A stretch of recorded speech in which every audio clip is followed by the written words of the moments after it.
Hello నమస్తే అండి, welcome to అన్నా కుస్మా కిచెన్.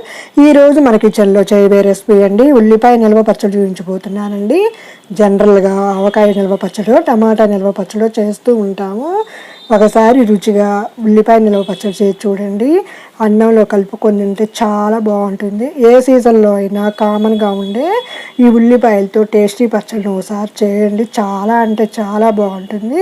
ఈ ఉల్లిపాయ నిల్వ పచ్చడిని ఎలా చేయాలో ఏమేమి కావాలో చూడండి. వీడియో స్కిప్ చేయకుండా పూర్తిగా చూడండి. ముందుగా ఒక అర కేజీ ఉల్లిపాయలు తీసుకున్నానండి. ఇవి అర కేజీ ఉన్నాయండి. అర కేజీ కొలత చూపిస్తున్నాను. ముందు వెనక ఇలా కట్ చేసుకొని పెట్టుకోవాలి. ఇలా కట్ చేసిన తర్వాత పైన ఫీల్ తీసేసుకోవాలండి. ఇలా ఫీల్ తీసినవి శుభ్రంగా కడిగి బాగా ఆరిన తర్వాతనే కట్ చేసుకోవాలండి.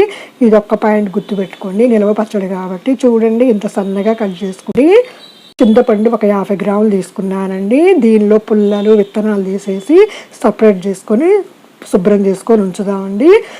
ఉప్పు అండి 40 గ్రాములు తీసుకున్నాను. కారం 50 గ్రాములు తీసుకున్నానండి. వీటి కొలతలు కరెక్ట్గా సరిపోయాయండి. బాండీ పెట్టేసుకొని మెంతులు 1/2 స్పూను, ఆవాలు 1.5 స్పూన్ తీసుకొని ఫ్రై చేసుకోవాలండి.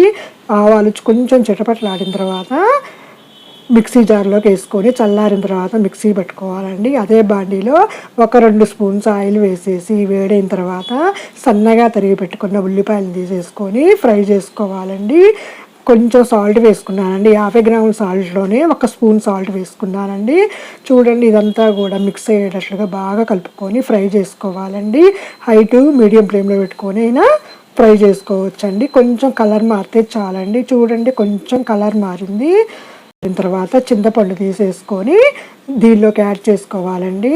ఇది కూడా ఒకసారి మిక్స్ చేసేసుకొని 2-3 నిమిషాలు కనుక ఫ్రై చేస్తే సరిపోతుందండి. చింతపండు కూడా నానటం వల్ల సాఫ్ట్గా అయ్యి మిక్సీలో పడిద్దండి.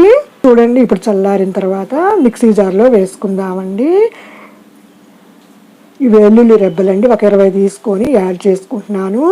ఇది కచ్చాబచ్చాగా వేసుకోవాలండి. ఇప్పుడు చూడండి ఉప్పు కారం కూడా వేసుకోవాలి. కారం అనేది కొత్త కారం అయితే పచ్చళ్ళలో వాడితే చాలా టేస్టీగా ఉంటుంది, రంగు కూడా బాగుంటుందండి. చూడండి ఇది సరిపోయిందండి నాకైతే. ఈ కొలతలతోటి మిక్సీ జార్లో కచ్చాబచ్చాగా వేసుకోవాలండి. కొంచెం పలుకు తగులుతుంటే తినేటప్పుడు తగులుతుంటే చాలా టేస్టీగా ఉంటుందండి. చూడండి చూపించిన విధంగా వేసుకోండి. కొంచెం పలుకు ఇలా ఉంటే చాలండి. ఇప్పుడు ఆయిల్ తీసుకున్నానండి. ఒక 150 గ్రాముల ఆయిల్ ఉంటుందండి. పల్లి నూనె కానీ నువ్వుల నూనె కానీ సన్ఫ్లవర్ ఆయిల్ కానీ వాడుకోండి. ఆయిల్ వేడిన తర్వాత 1 స్పూన్ ఆవాలు, పచ్చిశనగపప్పు, మినప్పప్పు, జీలకర్ర వేసుకోవాలండి.